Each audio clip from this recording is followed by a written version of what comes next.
Hello, my name is Fred Marks, Editor-in-Chief of Marquee Who's Who.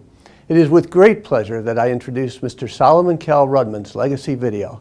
Mr. Rudman is a man whose influence on the music and entertainment industries has been both profound and trailblazing. His publications, put forth by the Friday Morning Quarterback, are invaluable reading for thousands of industry professionals. Over the years, Mr. Rudman has demonstrated a remarkable knack for picking hits and forecasting trends, which has earned him the title, the man with the golden ears. Mr. Rudman's main passion, though, is philanthropy. The Kal and Lucille Rudman Foundation steadfastly supports education and public safety with the creation of countless scholarships and awards. Among the many beneficiaries of these scholarships and awards are students of the arts, students who are exploring careers in the medical professions, as well as police officers and firefighters. As you'll see from the video, Mr. Rudman is a man of innumerable talents and energy who is a passionate believer in giving back to the community. News.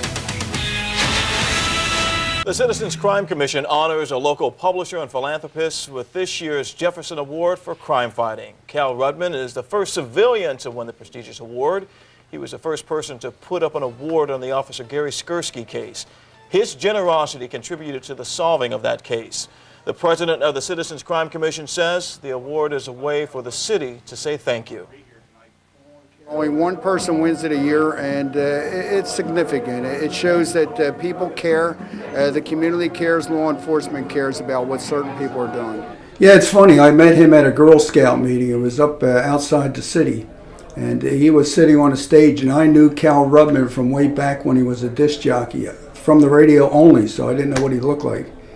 And when they mentioned his name, I said, I got to meet this guy, Kal Rudman. Afterwards, I went up to the stage, shook his hand and says, hey, Kal, you know, I work for the Philadelphia Police Department. And after that, we're like that now. This is NBC 10 News, live at 5. Families in Southwest Philadelphia will get life-saving protection thanks to a local philanthropist. Today, Kal Rudman gave the fire department $10,000 to buy 1,000 smoke alarms. Last week, a mother and her 3 children died when fire raced through their home. The house did not. I met Kal Rudman through the Fire Prevention Division. He had wanted to do some things with them over the years, and Deputy Commissioner John Devlin brought him into my office, and we sat down and we started to talk about fire deaths, things that I was in the process of doing in my new commissionership, and he wanted to help.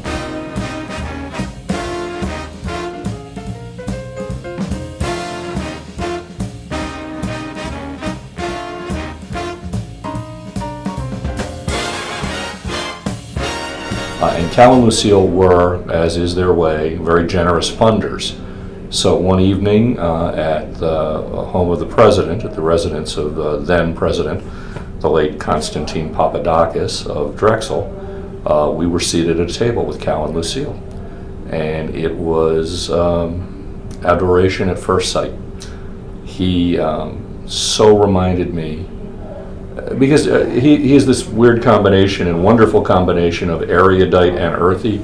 He reminded me of so many of my uncles. He immediately flirted with my wife, which was at best optimistic on his part, and found Lucille to be warm and kind and engaging, as she is every day of her life. The Crime Commission of the Delaware Valley highlighted one of its major supporters. This was the reception in South Philadelphia. John Appledorn and Santo Montecalvo presented publisher and philanthropist Kal Rudman with the Jefferson Award for crime fighting. Rudman was honored for his contributions to the Crime Fighters Reward Program. I first met him approximately maybe 20-something years ago. I was first deputy commissioner at the police department in the city of Philadelphia. Kal came down my office. We went to lunch, had a conversation. He just wanted to help out the police department. And he began helping us out. I mean, he helped us out in so many different ways. One, he helped with our K-9 unit. He went out there, he sent kids to school. Some of the police departments who couldn't afford to go to college, Kal actually paid for their tuition for about 4, 5, 10 years almost. I met with them probably maybe once a month on a continuous basis. I know we had a big convention here in the city of Philadelphia We needed some money. Cal came forward, made a big film for us right after 9/11. After that, Cal started doing other things for us, and whatever we asked Cal for, he bought motorcycles, he bought dogs, he bought horses, he did everything. Matter of fact, I thought so much of Cal, I even made him honorary deputy commissioner. 600 kids who might not otherwise have had a chance to see a pro sporting event were at the Phantoms game last night. Their seats, a gift from the Citizens Crime Commission and Kal Rudman. There's Cal there on the right. They watched the Phantoms play the Hershey Bears.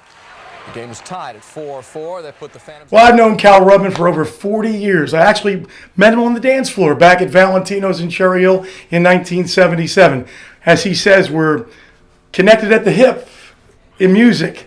But that's only one part of Kal Rudman. For the past 20 years, I've allowed him to come on the radio show and not only talk about music, but talk about his great endeavors he does for people through philanthropy. It's very important. He's a caring person, and I've allowed him to have a forum on my show, which is a music show. But for Kal Rudman, it's there. For you, Cal, whenever a church is on fire or vandalism at a church, whether it's helping kids, scholarships, anybody in need, Cal steps up to the plate.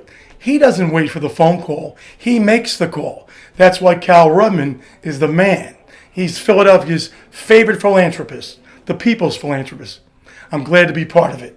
If you want to take a look at Cal's history, Cal started off with a great education, and he points out he never paid a penny for his education. He went to Central High, one of the premier high schools in Philadelphia. He then went to Penn, then went to medical school for 1 year, dropped out, and then completed his education at Penn and went on to graduate studies at Temple University Hospital. Well educated, very quick. He had a great ear. Those qualities really propelled him to the point where he could make the Wall Street Journal and Forbes magazine. Above and beyond that, he married the secret sauce, Lucille.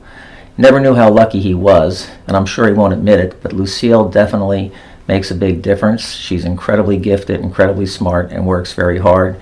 And in crisis, she's deceased, she really loves her husband. Kal Rudman, philanthropist and music trade magazine publisher Kal Rudman. They also accepted a donation from local philanthropist Kal Rudman to thank. Well, local philanthropist Kal Rudman has donated another horse to help bolster the ranks of the Philadelphia Police Mounted Patrol. Right now, here's Kal Rudman. Kal?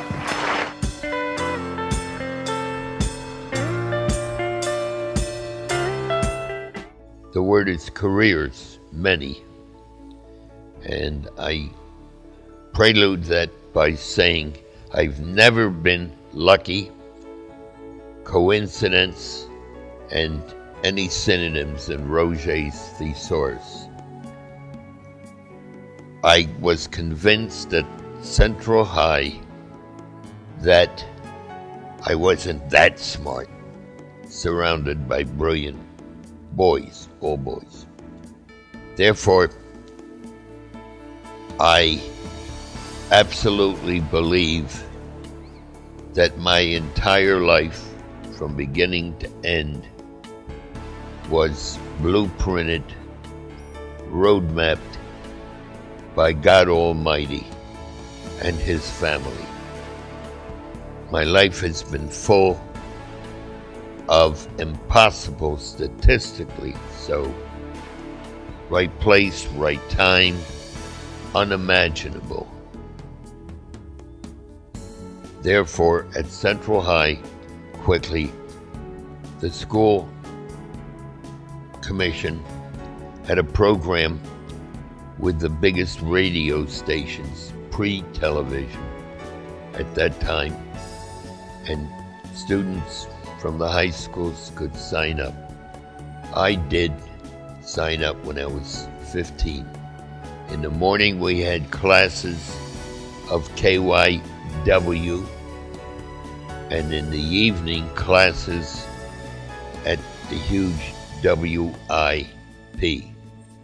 I also appeared on 50,000 watt WCAU and on the Eddie Fisher show at WFIL. So I was already seasoned as a professional, and I got to know all the radio executives and engineers, and of course, the people behind the microphone.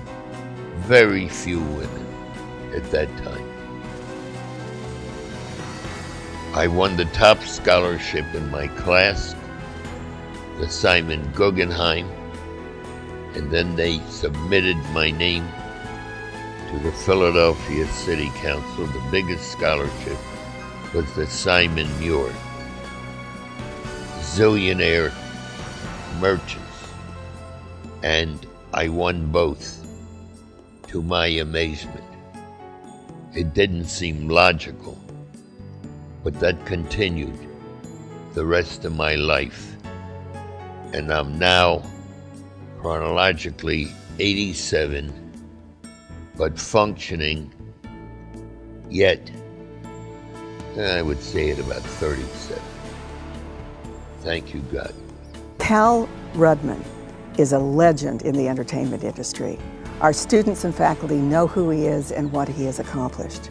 Therefore, his generous support also sets an example for generations of students to come. Everything that happens, including the social culture, is in a huge part based on the music. In medicine, that's called the etiology. I did also go to medical school, and I took my scholarships by choice. Could have gone anywhere. University of Pennsylvania. I spent 5 years there. Then won a fellowship where I really blossomed at Temple University. I think what it would mean to me is the fact that I can get some real experience in the broadcasting field. As a Temple student, it's good exposure because you never really know, because it's actually on cable television, you never know who's watching it. I haven't actually had an internship yet, so I feel like this will prepare me for my internships or for any jobs that I get in the future. I love Temple. I grew up less than a mile to the east of Temple and walked to my classes often at Temple. Kal appreciates the work ethic of students who go to Temple University. He empathizes with those students who appreciate the opportunity that a Temple University gives them in preparing for the workplace. I would play a record, brand new, that I liked. At that time, about 100 records were being released a week. A #1 record, therefore, could only last 2 weeks. When they came in, automatically, I put everything in the machines and hit a button and listened to about half of the record while other records were playing or commercials. And I decided what I felt might be a hit. Little did I know, most people couldn't, all people couldn't do it. It's a guess, it's a gamble. Not with me.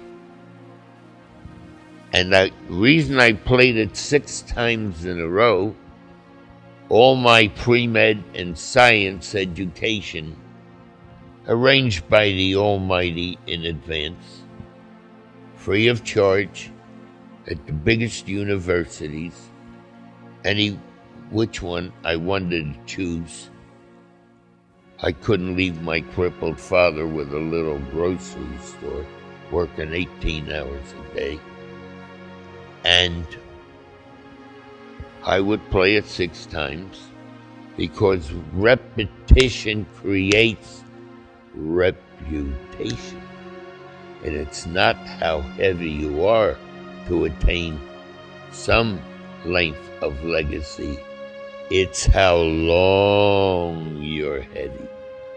Many are scheduled by God to achieve, to take care of in so many different ways of most of the world that needs H-E-L-P. Of course I'm one of them, and the people I've worked with are at that level. I've been covered by the mass media en masse, the biggest honors, but I'm not into politics. I don't need it. So that's the word legacy.